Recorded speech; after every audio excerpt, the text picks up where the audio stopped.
जादुई फलों की खेती। अरे नहीं अनिल जी, जरा देखिए, हमने पिछले माह जो फसल लगाई थी वो तो आधी से ज्यादा जल चुकी है। सही कहा तुमने मिताली। मैं तो इसी फसल के भरोसे में था कि अपने घर में एक पंखे का इंतजाम कर लूंगा, लेकिन ये क्या, मेरी तो सारी फसल खराब हो गई। अब मैं क्या करूंगा? करना क्या है, हम हाथ पर हाथ रखकर नहीं बैठ सकते हैं। जो भी हमारा सहारा है वो ये खेत ही है। अब जल्दी से आइए। मिताली और अनिल दोनों ही अपने सूखे हुए खेत में दोबारा काम करने लगे।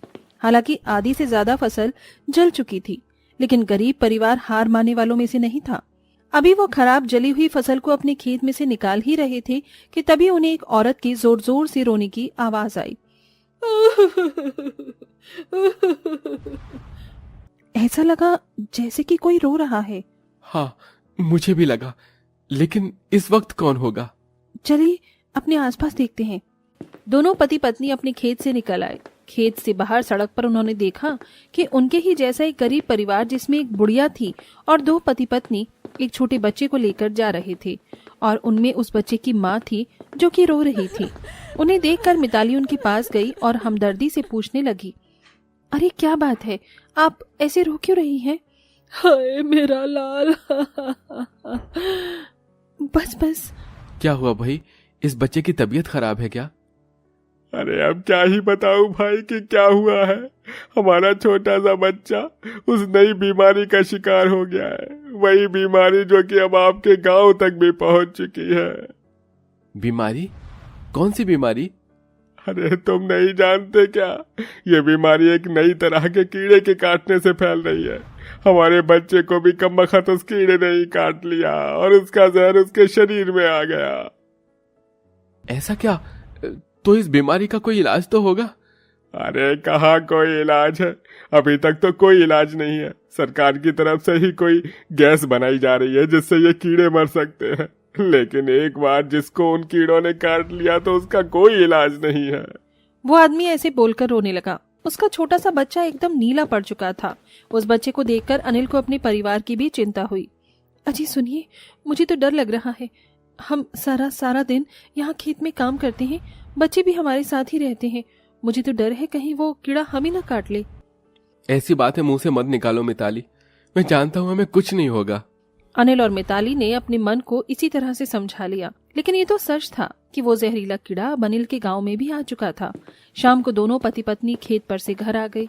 घर आकर उन्होंने देखा कि उनके पड़ोस में भी कोहराम मचा हुआ है। अब यहाँ क्या हुआ? अनिल जी आइए देखते हैं। अनिल ने आगे को बढ़कर देखा तो उनके पड़ोस में भी एक नौजवान को उसी कीड़े ने काट लिया था और उसके जहर से वो भी जिंदा लाश की तरह ही पड़ा हुआ था। मिताली, बच्चों को अंदर लेकर जाओ। क्या बात है, कहीं यहाँ पर भी वही? हाँ, तुम अंदर जाओ। अब अपनी पड़ोस में भी ऐसा एक और केस देखकर मिताली काफी घबरा गई और वो अपने दोनों बच्चों को लेकर घर में आ गई। देखते ही देखते गांव में बहुत सारे लोग इस जहरीले कीड़े का शिकार हो गए और गांव में एक दहशत सा माहौल छा गया। मिताली भी परेशान थी क्योंकि उसका परिवार भी सारा दिन खेत में समय बिताता था।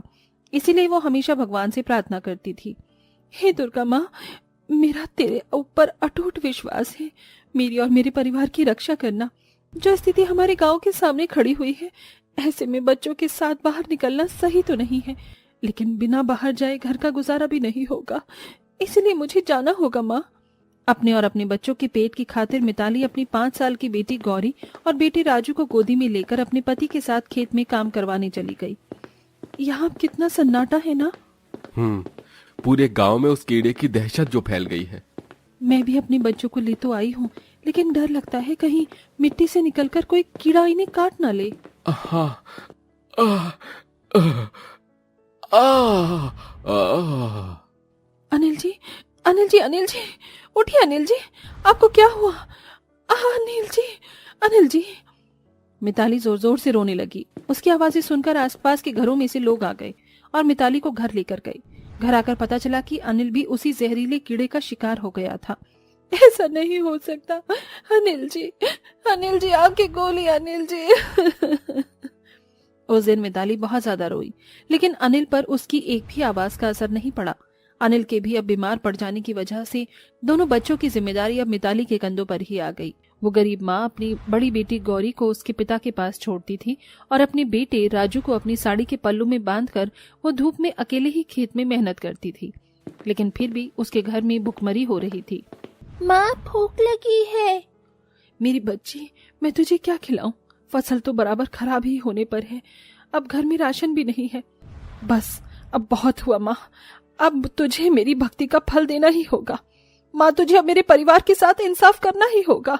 ऐसे बोलकर मिताली एक दिए के ऊपर अपने घर में बने मंदिर में हाथ रखकर खड़ी हो गई और माँ दुर्गा के नाम का जप करने लगी। जय दुर्गा माँ, जय दुर्गा माँ, जय दुर्गा माँ। माँ, मैं ये नाम जब तक जपूंगी जब तक तू मेरी पुकार को नहीं सुनेगी, जब तक तेरे नाम का जप करूंगी जब तक तू मेरी परेशानी नहीं हरेगी। मिताली ऐसे बोलकर माँ दुर्गा का नाम जपने लगी। उस दिए के ऊपर हाथ रखे बहुत उसे देर हो गई थी। उसका हाथ जलने लगा था, लेकिन उसने माँ दुर्गा के नाम का जप नहीं छोड़ा और कुछ ही देर में स्वयं माँ दुर्गा ने उसे दर्शन दिए। माँ। मिताली, लो मैं आ गई। तुमने मुझे बुलाया था ना। मैं जानती हूँ कि तुम्हारी घर में क्या परेशानी है। मैं तुम्हारी परेशानी को दूर करूंगी। ये लो। माँ दुर्गा ने मिताली को एक पोटली दी। उसमें कई किस्म के बीज थे। मिताली, ये बीज ले लो। यही तुम्हारे पति की बीमारी का भी हल है और तुम्हारी गरीबी का भी। जब तुम इन बीजों को अपने खेत में डालोगी तो एक दिन के अंदर इनमें से जादुई फलों की फसल फूटने लगेगी और उसी जादुई फल में इस बीमारी का भी इलाज है।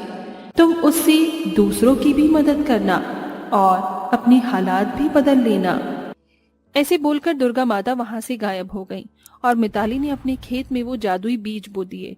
फिर क्या था, जैसा माँ दुर्गा ने कहा था, एक दिन में ही खेत में फसल फूट गई और 2 दिनों के अंदर अंदर पूरा खेत 5 अलग अलग फलों जैसे कि तरबूज, नींबू, आम, जामुन और लीची से भर गया। वो देखने में बड़ा ही प्यारा लग रहा था। उस खेत में ये अलग अलग रंगों के फल चमक रहे थे और बहुत सुंदर भी लग रहे थे। अरे वाह, मेरा पचरंगा खेत! माँ दुर्गा ने कहा था कि इसी में उस बीमारी का इलाज है।